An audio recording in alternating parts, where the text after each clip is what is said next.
I'd now like to call to order the meeting of the Board of Commissioners for the town of Mint Hill, North Carolina for February 13th, 2025. We do have a quorum present. At this time, I would like to ask Commissioner Henderson if she would deliver our invocation, please. Let us pray. Lord, we come this evening seeking your wisdom, your guidance, your direction as we are preparing to direct the affairs of the town. We ask for your protection over the citizens, over the workers, over everyone who is connected, and that you would just continue to lead us and guide us and direct us and be with us on this tonight and be with everyone even as they depart. In Jesus' name we pray. Amen. Amen. Thank you. If you would please stand and join me in the Pledge of Allegiance. I pledge allegiance to the flag of the United States of America and to the republic for which it stands, one nation, under God, indivisible, with liberty and justice for all. Thank you. You may be seated. Thanks, sir.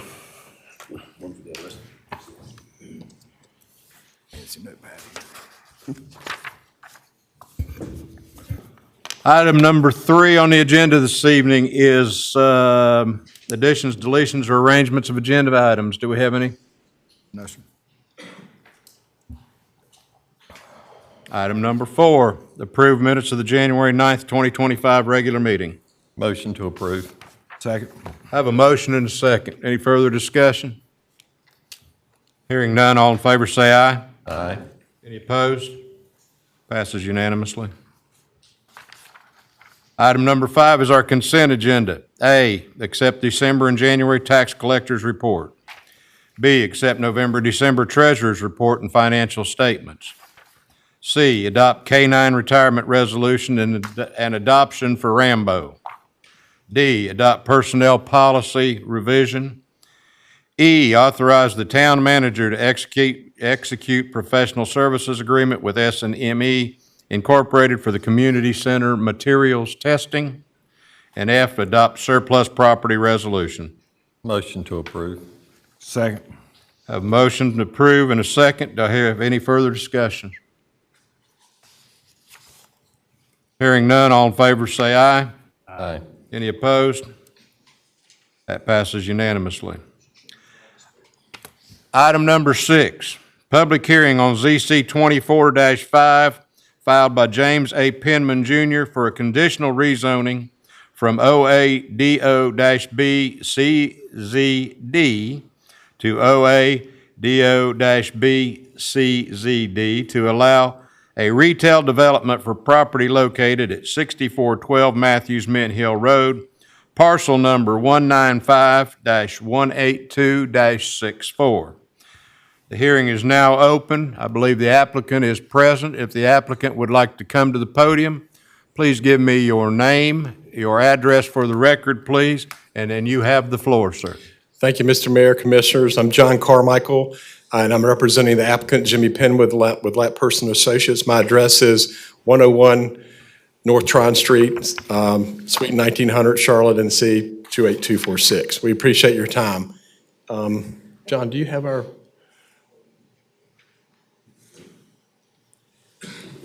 Pardon me, Mr. Mayor. I think it's coming.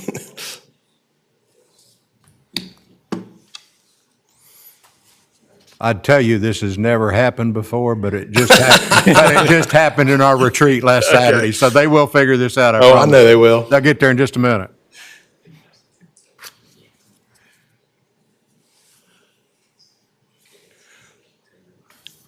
I won't name Microsoft, but they do an update and it messes everything up. I know. I don't like it when they update Outlook.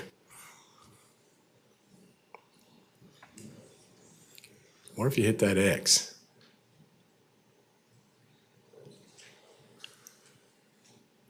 Nope.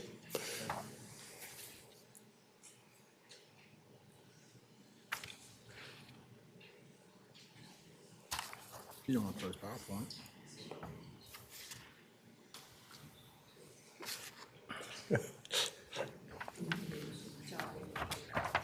Oh, yeah. Well, thought I would get some.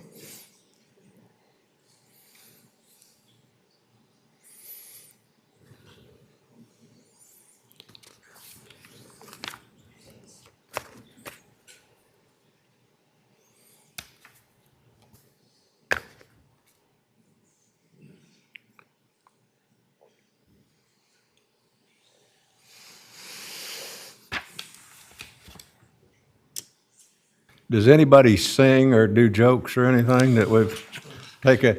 Uh-oh, yeah. Oh, yeah. They're pointing at you. No, I literally was like, when I tried to that laptop. All right. How about IT?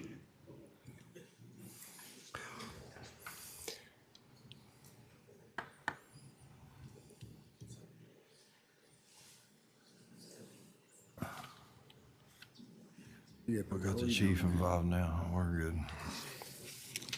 You think Chief's gonna get it? Chief will get it fixed. There you go. Because Steve didn't put the at, he just put S for I. Don't make me come down there and fix it. I'll tell you what, while they're working on Sign it another that, way, sign it another way. I- Have it text you the code. I think we've got all those slides in our packet anyway, we can get them back out, right? There you go. I probably, well, I can get through some of this without it. It won't be as Go that direction and we'll let them work on it. meaningful without, We've got the packet information Okay. that we've got in front of us, and we'll make sure that it gets out to the public at some point in time. well, thank you, Mr. Mayor. So with me tonight are Jimmy Penman with Lapp Person Associates. Jimmy's the applicant. Laurel Shakespeare of ESP Associates. Laurel's prepared the plans that we hope to share with you tonight. And Randy Goddard of Design Resource Group. Randy's the traffic engineer, and then Aaron Hauk, who works with me. The subject site contains just under 3 acres, 2.99 acres, and is located on the south side of Matthews Mint Hill Road between Road Creek Drive and Phyllis Lane.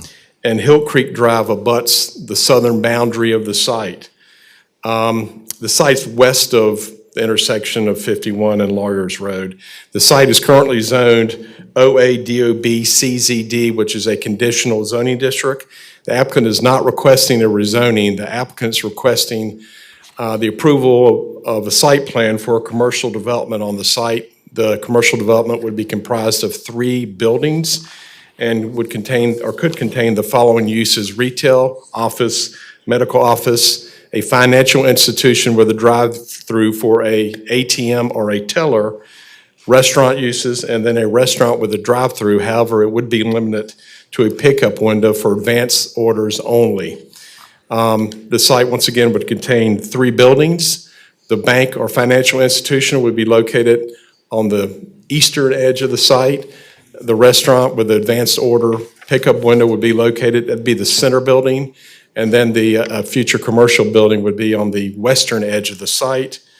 Full movement access points would be on Road Creek Drive and Hill Creek Drive. Tree save area would meet your requirements. One would be located on the western end, the other would be on the southern edge of the site. The existing planting strips and sidewalks are located along the site's public street frontages. They would remain in place. This development would provide pedestrian connections to those existing sidewalks. And a decorative knee wall would be located along the site's frontage. A decorative knee wall and landscaping would be located along the site's frontage on Matthews Mint Hill Road. This would provide a nice streetscape and provide screening. In terms of transportation improvements, the applicant would install a traffic signal, crosswalks, and pedestrian signals at the intersection of Phyllis Lane and Matthews Mint Hill Road. The applicant would also install a median on Matthews Mint Hill Road at the intersection of Matthews Mint Hill Road and Road Creek Drive. And this would, I'm good, thank you. To limit Road Creek Drive to right in and right out at its intersection with Matthews Mint Hill Road, and those improvements will be installed prior to the first CO. We do have some building elevations to share that also include the streetscape improvements on Matthews Mint Hill Road. They are conceptual, but I can tell you that the building design would comply with the town's ordinances in terms of architectural requirements. We appreciate your consideration, and We do have those slides in our packet so that you that's sitting out there don't have them, but we'll get them out to the public, but we do have those in our packet okay. currently, so. If y'all have any questions, the team is here. We're going to do that at this point. Commissioner Long, if we'll start with you down here, if you would, sir. Mr. Carmichael, 2 questions. One, I know in some of our visits, interviews, talking about this, I remember some discussion on knee walls or some type of brick wall further in the property because of younger people traversing across this parking area and a safety issue. So further away from Matthews Mint Hill Road, you mean? Yes, sir. So Laura, there's a 25-foot setback from Matthews Mint Hill Road along the site's frontage. So the wall's probably set back 25 feet? No, I'm sorry, Laurel with, They sit just in front. why don't you, come on up here. And Jimmy, why don't you come up too, in case there's a question for you? You're all welcome to come up. Yeah. This is Laurel Shakespeare. I'll let her provide her address, and then this is Jimmy Penman. He can provide his. Thank you. I'm Laurel Shakespeare. My address is 5012 Sardis Road, Charlotte, North Carolina. And my name is Jimmy Penman, 4530 Park Road, 28209. So how far are those walls, do you know, from?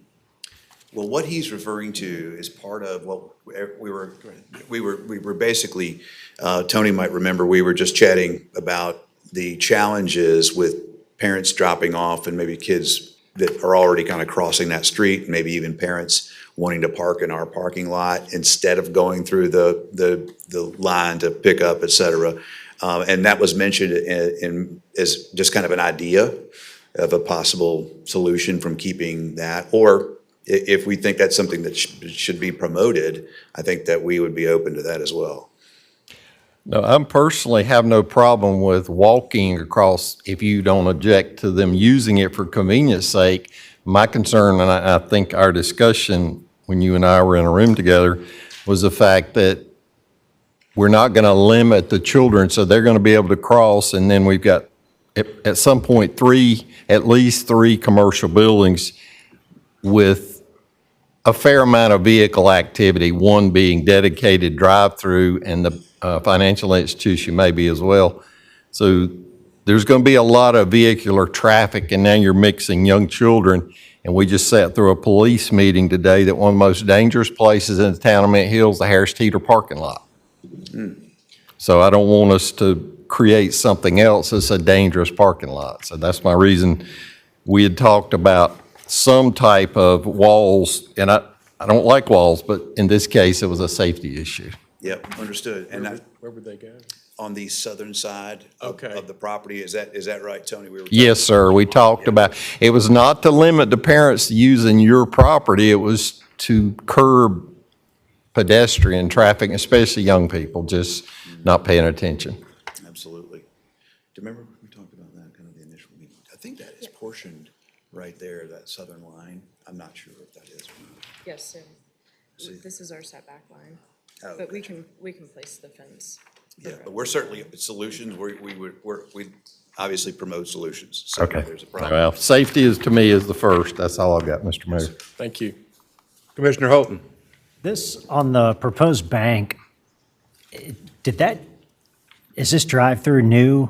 Because I feel like in previous conversation, the ATM drive thing was going to be back over in the parking lot. That's what they typically do, this particular financial institution. They have found that, again, this could change prior to the time they build. We would not be developing that. That would go through a permit process. They'll do all the vertical construction, so they'll go through that with you guys to determine, rather, what's the best way to approach it. But what they had found, honestly, is that they had more theft of those ATMs that were islands in the middle of their parking lot.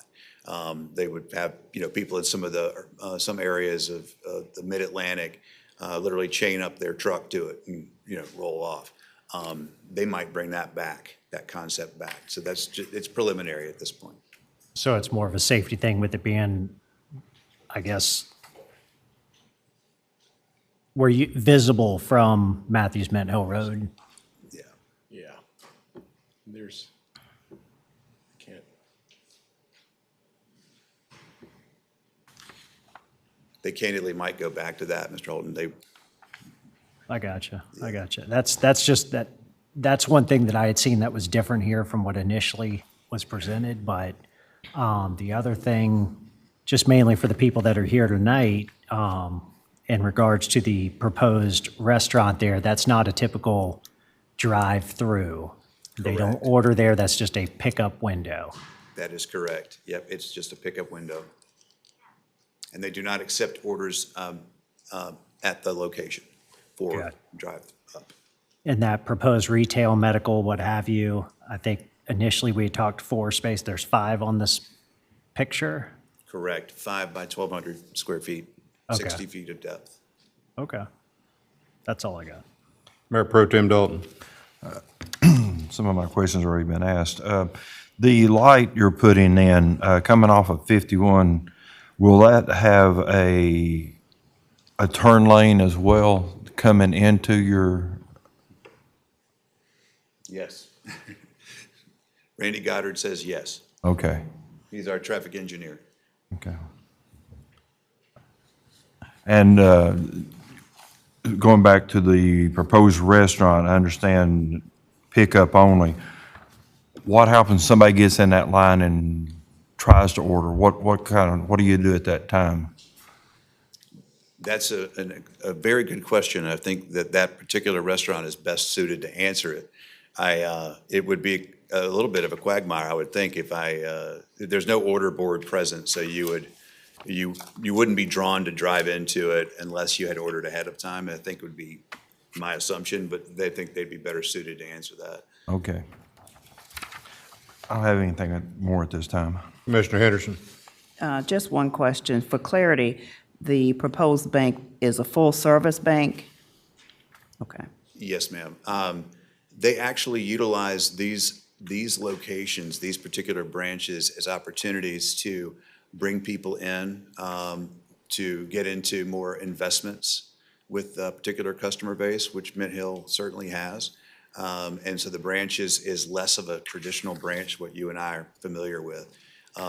They would not plan even a teller for this, even though there is a circulation of the building. It's a circulation for an ATM.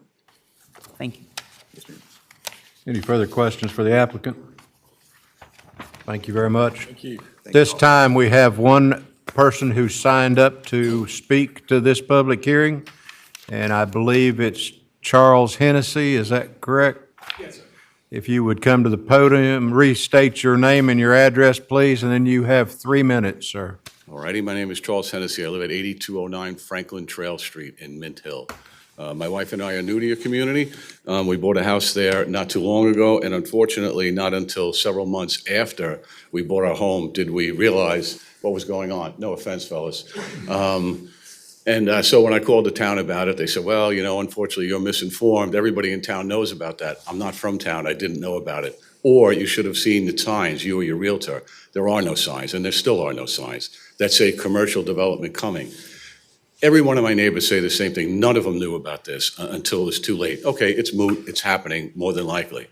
Second thing is, one of the reasons we bought that was the wooded site, which they advertise, the builder, on their sheet. So there goes the wooded site. That's fine. When we asked about the gate to the charter school, which I understand has been a problem for the town for many, many years, I was told by the builder, we have no plans to open that. When I asked you folks, you said the plan has always been to open that. So now I'm saying, well, I'm being told this here, I'm being told that there, but I already bought the house, paid cash, paying my taxes. We now have a house we don't want. Because if you do simple math, it seems that, and the traffic manager is here, I don't know what he's estimating, but there's going to be 200 to 250 cars going up and down that single residential road every single afternoon and morning. How that's fair to us, I'm not sure. What it's going to do to the value of my home, I have no idea. The safety on our block, no clue. So I just wanted to mention a few things. I know John here once said, you know, you could have found out that it was being commercially developed if you looked at the website. I never looked at the website. I dealt directly with their sales office here. They didn't instruct me to look at a website. And the schematic that was in the sales office did not have any note about commercial product up there, a project up there. So I kind of feel, listen, I don't want to be hostile. I don't want to use the word duped. I don't want to use the word not told the truth. But I did go to the North Carolina Real Estate Commission, filed a complaint. They told me I should have been told that there was a commercial development going that product before I put down $570,000 in cash to buy a retirement home that I don't think we want anymore. I appreciate the time. Thank you, sir. At this time, I will close public hearing on ZC 24-5 filed by James A. Penman Jr. for a conditional rezoning to allow retail development for property located at 6412 Matthews Mint Hill Road, parcel number 195-182-64. Item number 7 is the continuation of a public hearing on ZC 24-9 filed by Will Simmons III for conditional rezoning to allow improvements to the former Hickory Grove Baptist Church baseball complex for property located at 5715 Will Grove Mint Hill Road, tax parcel number 137-041-47. We'll now call that into session as it was continued from our January the 9th, 2025 meeting. Does the applicant have anything that they would like to add from the previous public hearing? If so, if you'd come to the podium, sir, state your name and your address, and you have the floor. Thank you, Mayor, council members, staff, and neighbors that have came out tonight. I do have some updates from our previous public hearing that I'd like to go over here shortly. Oh, my name is Matthew Kirshner, Eagle Engineering, 2013 Van Buren Avenue, East Charlotte, North Carolina. Thank you. I knew I wasn't gonna have the laser pointer tonight, so I didn't point out here, this is the existing map as the park shows as of today. Field 4 is what I have shown in red. That will be removed, so the dugouts and everything will be removed from that infield. And Field 3 will get expanded, so all the neighbors along that side will no longer be next to a dugout. It will be actually next to an outfield, so it will be a little bit more quiet for. And then here will be all the notes that I have shown. Obviously, I already went over the installation of a right turn lane, extending the left turn lane, stacking length, decreasing Field 4, what I just went over. Clarification on some of the uses for the building. For the 6 units, actually, I'll go on the next slide. I have a little more drawn out there.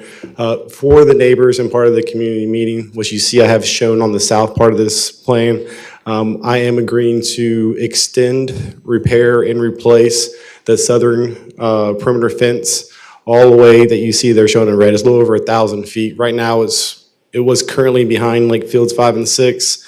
Working with the neighbors, they're asking us to extend it up along that whole side just for safety, make sure kids aren't crossing the property line there.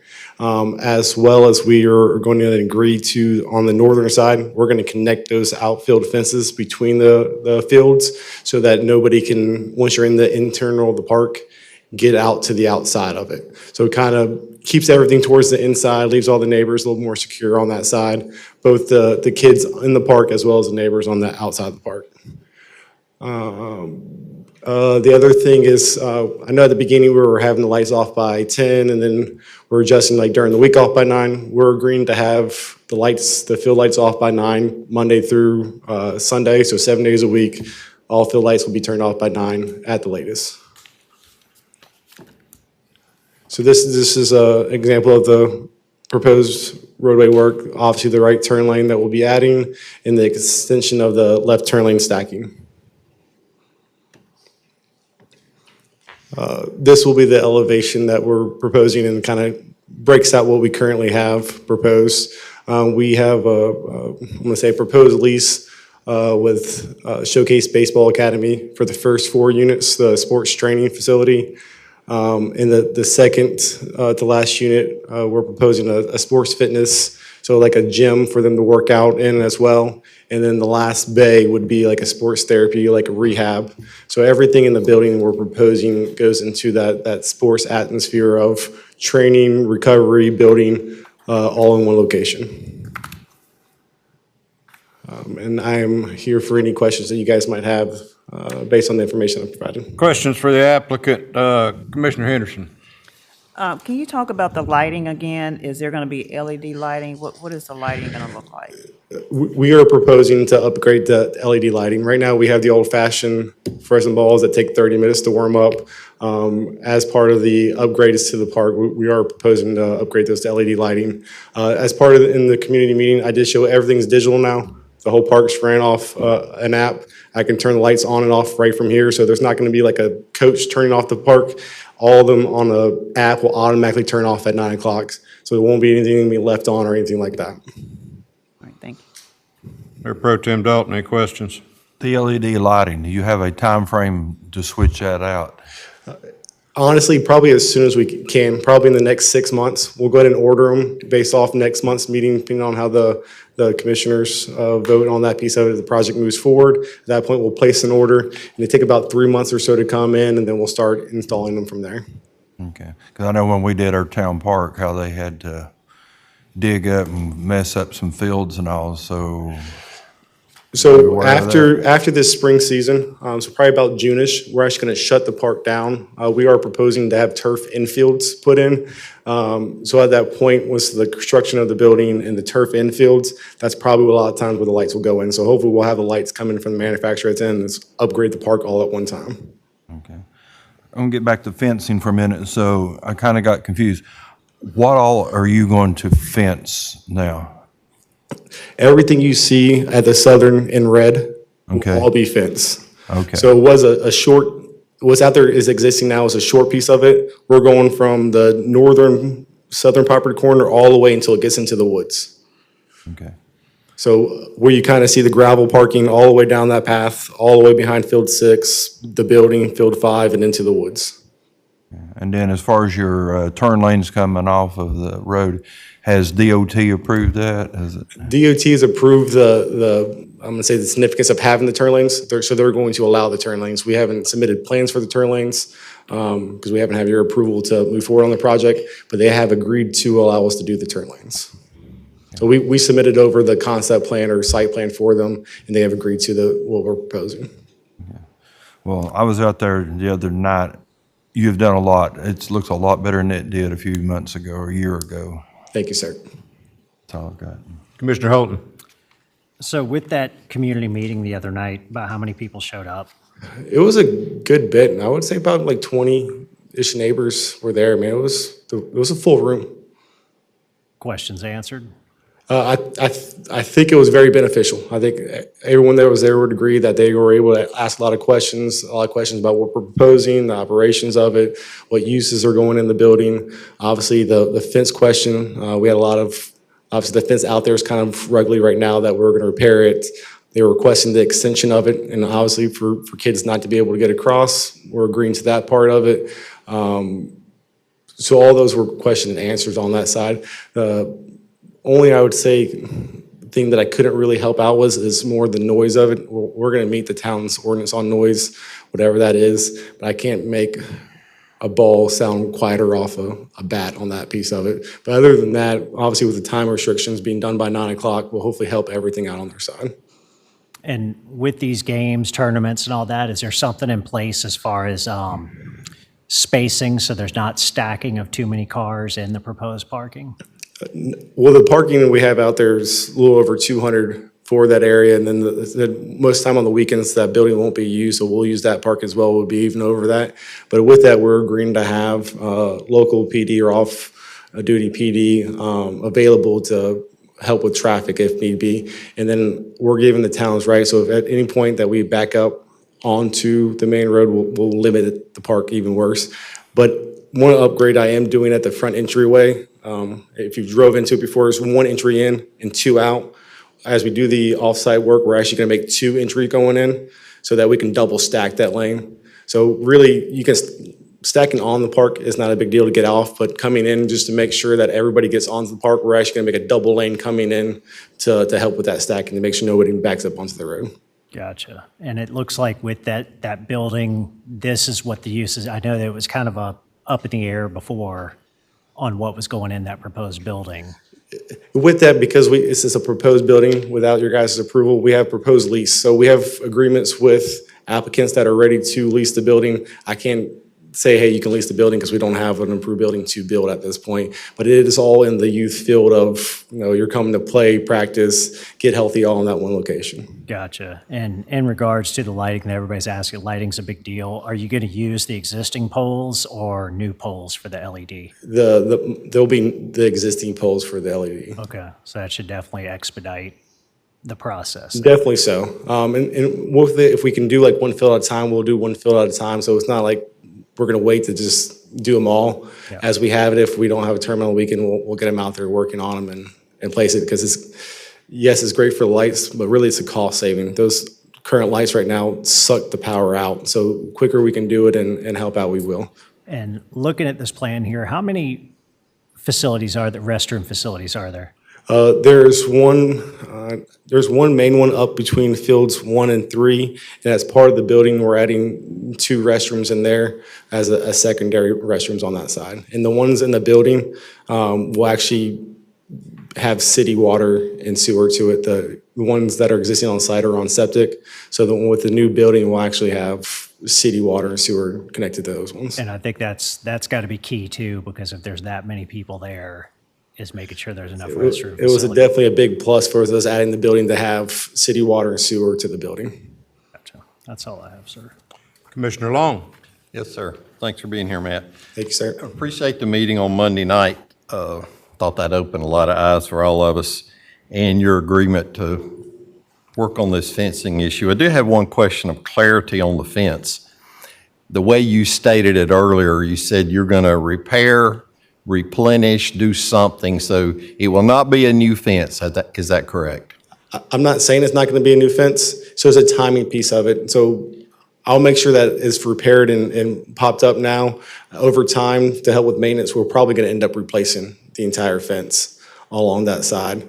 It's really wooded and brushed in there now. That's part of some of our buffer stuff, so we'll work with the town of what we can clean and work out to be able to put a new fence in along that side. More than likely, that will be a brand-new fence so that once it's maintained and in, that we don't have to go back to it. So if you were, But that would be long-term, so even if we put a new fence in, we're agreeing that we're gonna maintain that fence long-term. So like if it gets to the shape that it's at now, we would go back and repair it and keep it up to date. So Okay. not that we're just gonna do a one-time install, that we're gonna keep it maintained long-term. excellent, okay. There was a discussion Monday night about netting, similar to what I think about a golf driving range. You indicated you would agree to whatever needs to have a type of netting to prohibit balls going astray. We're actually gonna add netting kind of all over the place on that one. Even the fences that are currently behind the backstops between the main fields 1 through 3, they're about 15 feet high. We're still getting foul balls over those lots. So those will probably have 15 foot of chain link fence and then probably another 15 foot of netting that kind of keeps everything in play. Same thing with fields 5 and 6. Foul balls are going, and those are going into the woods, like have briars and stuff. So there used to be netting. I can see the poles up along field 6. I think the netting just deteriorated. So it was already on order to replace that netting to keep all those balls inside the park. Thank you. 2 other questions. As a business model, how many months out of the year will this be fairly active? Is it March through November?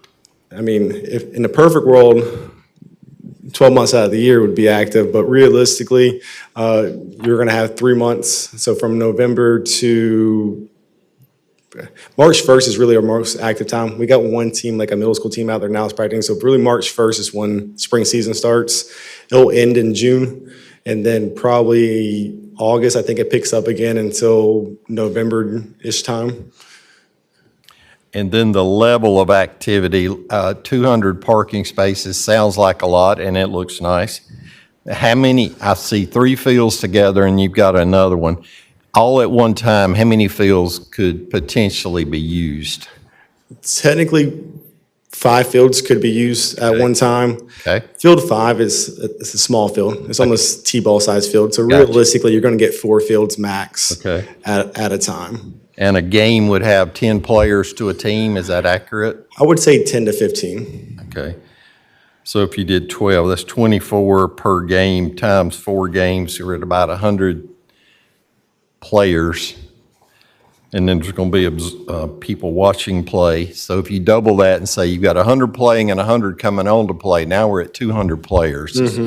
Sounds pretty intense, and I know you're going to make it work, but And so with that, if we go in there, so again, we won't allow anybody on the main road. If we're having parking issues and let's say the 150 that we're proposing doesn't have it, we'll limit to the 3 main fields instead of having field 6 available as well. Field 1 through 3, field 3 is going to be our championship field. That's where the concession stand and everything is. Field 6 is going to be, I think we're going to make it more dedicated to the softball on that side. So if we're having a baseball tournament out there, the softball tournament probably won't be happening. So more than likely active, we'll have 1 through 3 being active on the weekends. all right. But either way, if it ever becomes an issue, we won't allow anybody to back up on the street. The neighbors to the west, very nice neighbors. We worked with them the whole time. I guess when the park was used previously, there were actually people parking on their street, walking through the woods to the park. And that's why I've kind of added the fences along the outfield. So if they did try to walk on it, they wouldn't be able to get into the park. But we'll make sure we're limited to everything that we're smart about how many people we have out there at one time. Okay. I think you want to be a good neighbor as well, so Yes, sir. thank you. Thank you, Mr. Mayor. I just want to say before you leave, I appreciate you following up and having a neighborhood meeting as requested by this board. It sounds like it's well attended. You got some good input. Yes, sir. And I know sitting on this board, we appreciate good input. So I thank you very much for what you've done. Yes, sir. Thank you very much. At this time, I have, looks like 5 people who have signed up to speak to this public hearing. Each one of you will have 3 minutes to speak. The town manager is the mean guy down at that end that's going to keep the clock on you, so keep an eye on him as you're speaking. We're not going to turn the mic off at 3 minutes or anything else, but I want you to be considerate of others. And I'm going to take them in order they were handed to me. So Vicki Earnhardt would be the first speaker. I see you're excited about it. If you'll come to the podium and give us your name and your address for the record, please, and you have 3 minutes, ma'am. Hi, I'm Vicki Earnhardt. My address is 7834 Orview Drive, Mint Hill, 28227. Thank you. I do appreciate, I see they extended the fences on my side. However, I do want to point out there are several deer that live there, so now what are we going to do with them? But also the noise is my biggest issue. That many months out of the year, that much noise. I just think my backyard is going to be an extension of the ball field. And my enjoyment of my backyard and my home is going to be diminished. That's all. Thank you. Thank you very much. Charles Sweeney. My name is Charles Sweeney. I'm at 9845 Ardley Park Way, Mint Hill, 28227. I want to thank you, the mayor and the board, for having us here. I want to follow up real quick before I get into my speech on the talk about the interruption of the backyards. The way it was described to us, you're running from March to November, and tournament play will run every weekend. We won't be able to use our backyards on the weekends. I want to make that clear. So it's not just there's noise some of the time. There's noise on weekends all the time, okay? And lights and traffic and the rest of it. So it's the volume of play that concerns us, particularly the tournament play. On the handout I left for the board members, I've addressed that in a little bit more detail, but that's really our concern, that that would include holidays, 4th of July, Memorial Day, Easter. We'd have play going on in our backyards. These are the times when homeowners want to be able to use their backyards, have their family and friends over, weekends when they're off work or on a holiday. If we don't get some limits on the schedule of games, we simply won't be able to do that. So with that, I did hand out a letter to you. There's details in that. I would also like to comment on the representative for Beagle. First of all, they were professional and polite. I disagree that we've worked out everything. There are details that remain to be worked out on things like screening and times of play, days of play that we weren't able to get to in the meeting. We'd like the opportunity to meet with them again. We'll contact them and work with them to see if we can work out some of this concern about volume of play. With that said, I think the big thing for me was to address how this impacts the property holders. I think if the level of play is what was described to us at the public meeting, we will not be able to use our houses, our backyards or our open spaces or patios back there on the weekends. Just will be impossible. And it's not about no baseball. I haven't said no baseball back there. It's trying to find an accommodation on the schedule so that we can actually use our properties the way we hope to use them. It's not just the money either. I know that the developers are putting a lot of money in there. I put together just the 6 houses in Ardley Park At the current value, that's $5.1 million of homeowner investment. I'm guessing that if you count the value of the properties, the financial value of those properties adjacent to the park, you're in excess of 12 million, maybe in excess of $15 million worth of financial investment by the homeowners. It's not only about financial, it's our right to use it. I retired here so that and I bought a house so that I could use it. A lot of these folks have bought houses, they've raised families in them, or they're about to raise families in them. I think one of the folks here that I see tonight has a new son. So that's our concern, that whatever the board does on this, strike some balance between the level of play, the volume of play, and our ability to use our properties the way we intended. I want to talk briefly about the church and zoning. There's more in here. Oh, all right. Time is up. I appreciate it. We do have all that information in the packet you gave us, correct? Great. Yes, you do. Thank you, sir. Next speaker is James Paris. Is that right? All right. Yeah, I would just like y'all to come see our point of Would you view. give me your name and your address, please? We have to have that for the minutes. I'm sorry. It's on that card, but I have to have you repeat it. Thank you. James Paris, 8109 True Light Church Road. Thank you, sir. Thank y'all for hearing me. I would just like y'all to come see our point of view and what this is taken from us and how the cons of this far outweigh the pros. Nobody's benefiting from this but a very few. And as far as adding lights on 5 and 6, that's supposed to never happen and to be carried over to the property. So that shouldn't even be on the table to add lights from the lawsuit from 2002. And from dusk to 9 are 3 fields playing not enough. So there will be no need for lights to be added on them 2 fields.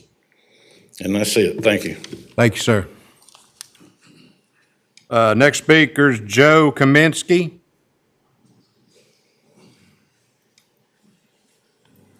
I'm Joe Kaminsky, 8441 Old Stonegate Lane, Mint Hill. Personal opinion, I live within earshot of the facility. I live within where I can see the lights, and I can hear the voices, and the voices of the kids remind me of when I played on the sandlot, and I kind of like that. And it's my understanding that this facility is going to be operated whether or not this approval occurs. But if the approval occurs, this town is going to get some improvements, like to the roads and to the reduction of the curfew and a few other things that they wouldn't normally have. And I think that's good for the town. And if I was on the board, I'd also ask them for some sidewalk out there on Mill Grove Mint Hill, which that road desperately needs. Thank you. Thank you. And the next speaker is Paul Neely.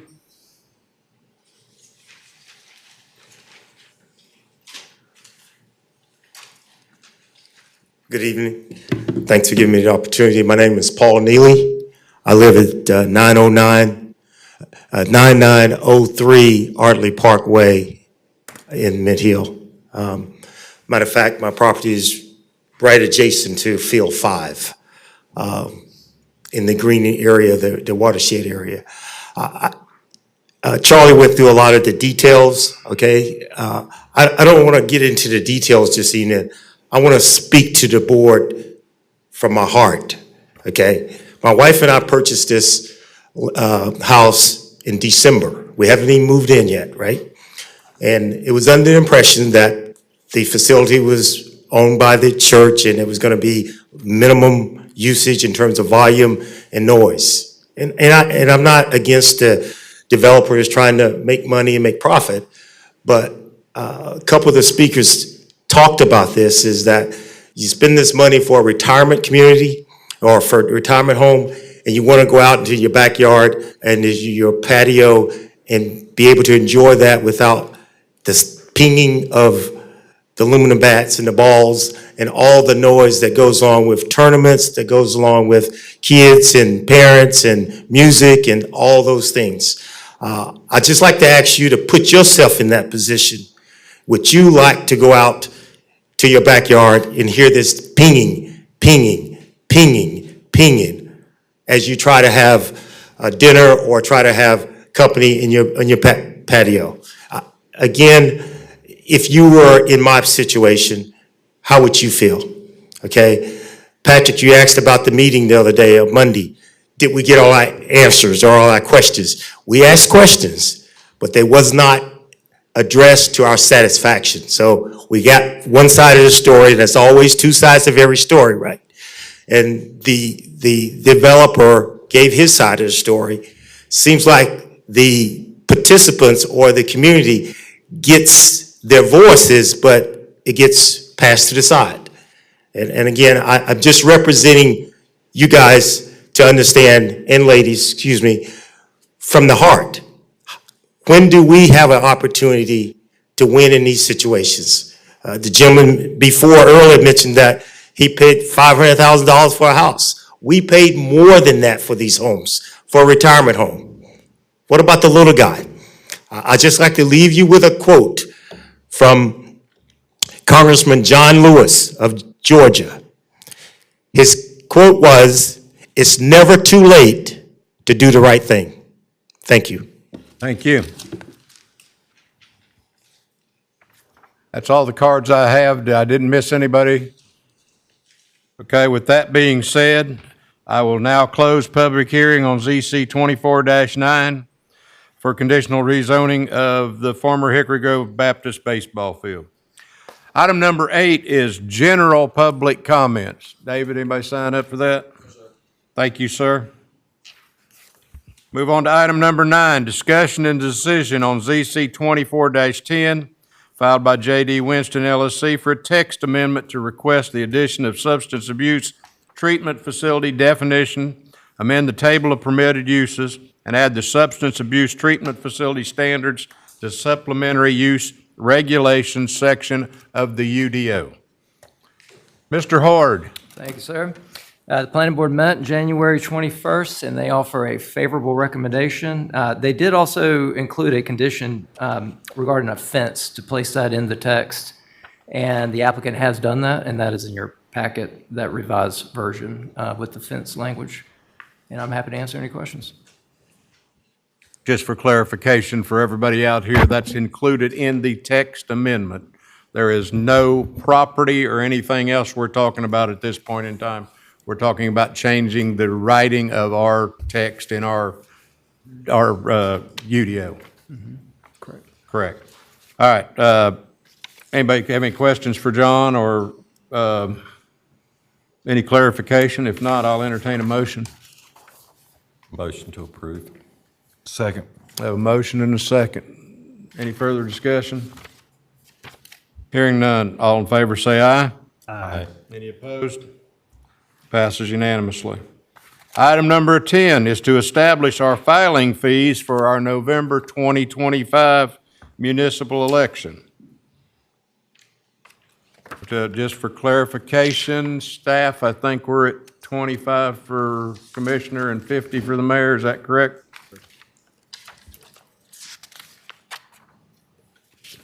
The floor is open if any of you have any input. I make a motion, we approve it. Second. At current rate? Yes, Is that what current you're rate, saying? yes. Second. I have a motion and a second. Any further discussion? Hearing none, all in favor say aye. Aye. Any opposed? Other business and council matters, we'll start with that in, Commissioner Long. Yes, sir, thank you. We did attend a police meeting today, and it sounds like from our law enforcement that the trends are very positive in Mint Hill. The car crashes are actually down to as low as they've been in the last 2 or 3 years for the month of January, which I thought was very favorable. Thanks in part to our law enforcement who stepped up enforcement. Seems like Will Grove Mint Hill Road has become a speedway again, and they've really stepped it up out there.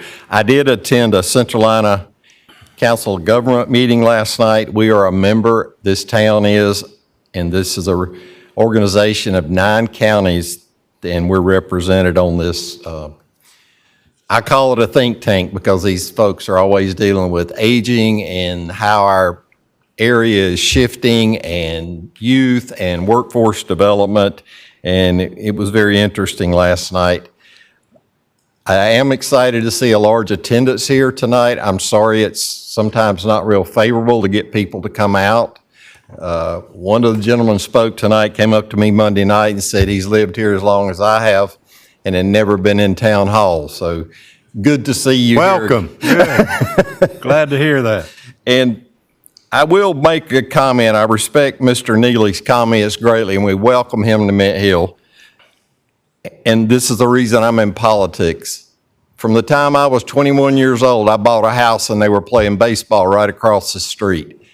In the last 5 years, we approved a subdivision in my backyard, and many nights till 11 or 11:30, there's music so loud I literally can't go to sleep. So I'm in it with you. I don't condone it. I don't call the police because we do have a noise ordinance, but I do want to be a good neighbor. And these folks moved into these fine homes, much larger than I live in, but they like to party. They're not hitting baseball, but they party. And I guess I'm a little jealous because I'm a working man and I get to go to bed at night. So thank you. Mr. Holton. Well, you wouldn't be able to tell this week with the weather, but things are starting to happen around town. First, coming up March 13th, which is actually the date of our next Board of Commissioners meeting from 5:30 to 6, is the new Public Service Facility Open House on Lebanon Road. There'll be self-guided tours, refreshments in the fire station. We got a sneak peek at the new facility over there. It is amazing, a huge asset to the town to further our response over on that end of town. So definitely come out and check it out. Beautiful playground for the kids. The fire station's amazing. Public Works, the fire training facility is state of the art. So definitely come out and check it out March 13th. And then April 26th at Veterans Park is the annual Tina Ross Afternoon in the Park, where there'll be local handmade arts and craft vendors. Applications are now available, and follow social media at Mint Hill Events. And then following up after that on May 3rd at Founders Park, which is the newest jewel here off of Brief Road, is this year's the first Fetching Fun Festival. Come see what all the bark's about out at the dog park out there. So I think I'm done. There's more corn in that. Thank you. Appreciate that. Mayor Pro Tem Dalton, you get to follow that this month. Thank you. I'm almost, don't know what to say. Rodeo, the Mint Hill Historical Society will be having their 5th, 6th rodeo, April the 25th and the 26th. As far as Carpo news, we had not a lot of news coming out of there. Our biggest things we've been talking and discussing the last several meetings is the expressway that'll run from 85 all the way to the South Carolina line. It was widening 77. And I called it an expressway. They said, do not call this a toll lane. It is an express lane. So that's all I've got. Commissioner Henderson.